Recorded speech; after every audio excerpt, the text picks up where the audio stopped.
Hi guys, this is Jim with Tips and Tricks again, and I've had a few questions about how I get water in the outback.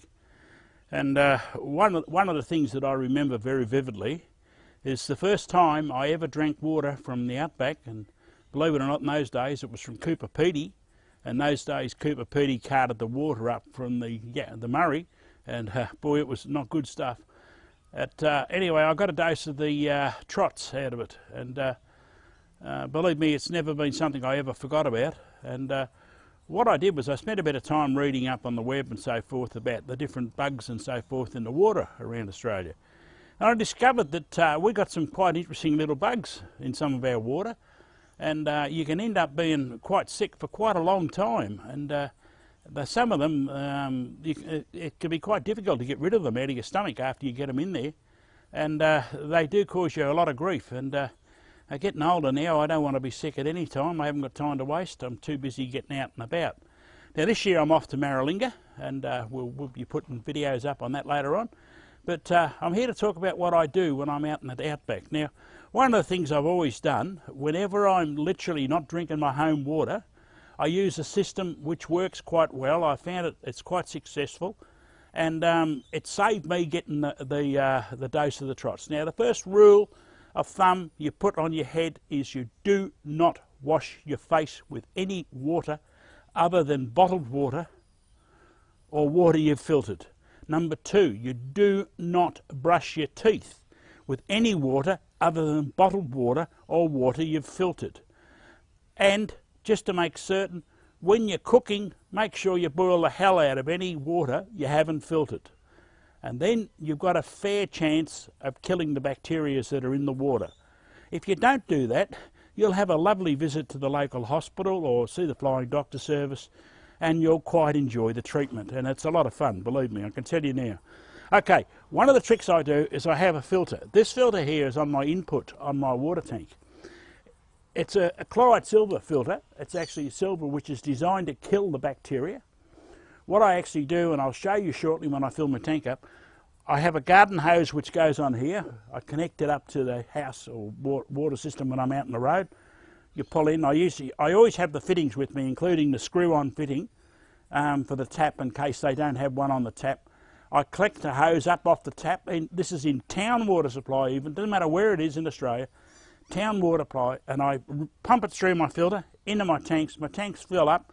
When my tank's full, the water flows out of this pipe. This is an overflow. And what I actually do is I've got a connection on here where I can put that into a 20-litre drum or something and fill it up as well. So one of the best tricks that I do quite often is I pull up and I put a hose out and I've got a pump on it. And I can pump water up out of rivers or I can pump out of wells. One of the tricks I do when I'm travelling, and I actually learnt this in the high country. Quite often you pull up on rivers and the water's pretty good. I don't usually have much trouble with the water up here, although with people in recent years making a mess everywhere they go and don't dig their waste products into the ground, it's becoming a problem in a lot of areas because of the number of people that are travelling. But I place this little pump. I carry a little pump with me. My little pump is actually one I bought off the web, and I used to use the old shower pumps, and I find that they're not efficient. This little pump is actually one I got off the web, and I can't tell you what the volume is. It's 2.1 amps, and it shoves 360 gallons per hour. And if you want to work that in litres, just multiply it by 4.5, and I can't be bothered on the top of my head. I use this one here, and as you see, what I've done is I've fitted up neater hose fittings on it. It's a bit of a bugger to get it to fit here. I had to put some tape around it and put it in, a couple of cable ties to hold it, but now I've got it like that, and I have this hose fitting. Now what I can do is put a garden hose on there, run it into here, pump it up, and that's how I do it. Now, I've done that now for more years than I care to remember, and it is more years than I care to remember since I've had a dose of that lurpin out of the water. But I'll show you inside the truck here, the new changes, not a lot of them, but there are a few changes. And I'll show you what happens when I fill the tank up with water. And you'll be quite interested to know it's a very, very simple system. Even if you just got one of these filters and a pump, you can pump water up out of a well through the filter into your tank, and you won't have any problems then. And you're on a way travelling around Australia, You don't want to spend your time being sick in some blasted hospital or some bush nurse and caring centre for a week or so, being as crook as a dog. What you want to do is you want to be out there enjoying the bush. Okay guys, as I say, what I do is I get the garden hose that I take with me, clip it on, and turn the water on, and away we go.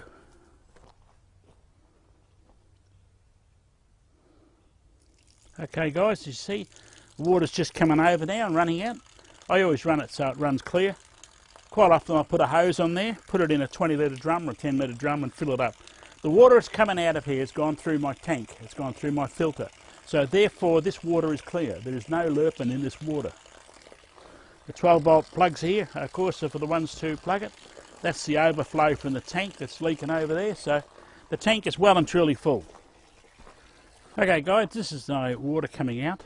Comes out through the clear type, and I can turn the tap on. I use a gate valve, I don't use a ball valve anymore. I find a gate valve is better. And the water comes out just under my stove and so forth, so you can fill it up. Okay guys, for the ones that know me, that's a 50 litre water tank that's on top there, and that's my water I have in the vehicle. I keep it in there, it's over the rear axle, so it keeps the weight forward. And underneath that tank there's now a 50 litre commercially made fuel tank. I took the big tank out I made to go for the canning. I don't think there's any point in carrying that much weight now. I only needed a large volume of fuel on that trip, and for the rest of the trips anywhere around Australia you really don't need that much fuel. So okay guys, just remember when you're travelling in the outback, or many of the places in Australia, water is always a problem. Water is always a problem, and many towns don't have the sufficient funding to treat the water correctly, and misfortunately it's not up to the standards you have when you're living in the city. City water is pretty good, basically all the cities in Australia, but don't play games with the water. Filter it. Do not muck around with it. You can put an infrared ultraviolet globe in the tank, and that'll kill bacteria that's in the tank. But the trouble is with the ultraviolet globe, it takes quite a considerable amount of time to kill the bacteria. So you can fill your tank up today and it might be 3 or 4 days and you haven't killed all the bacteria, because the water's just sitting still in the tank and it's not moving, so therefore it's only killed the stuff the light penetrates to. So I have tried that. One of the friends of mine tried that, and we were both drinking on the same water. I was pumping the water into my system, he was pumping his water into his system, and needless to say, we spent 2 days in a town with a little lad not very happy at all because its system didn't work as well as he thought it would, and I did the proverbial "I told you so." So don't be caught. I can tell you now, anybody that's been caught once never gets caught a second time. So that's it for me, and I'll be coming back shortly with a few more. I've just been very, very busy planning this trip. I've had a weekend away with my grandson, and that took a week to recover from. 8-year-old and a 70-year-old, boy oh boy, do I know the difference in age. Righto, cheers for me guys, and have fun. See you out there.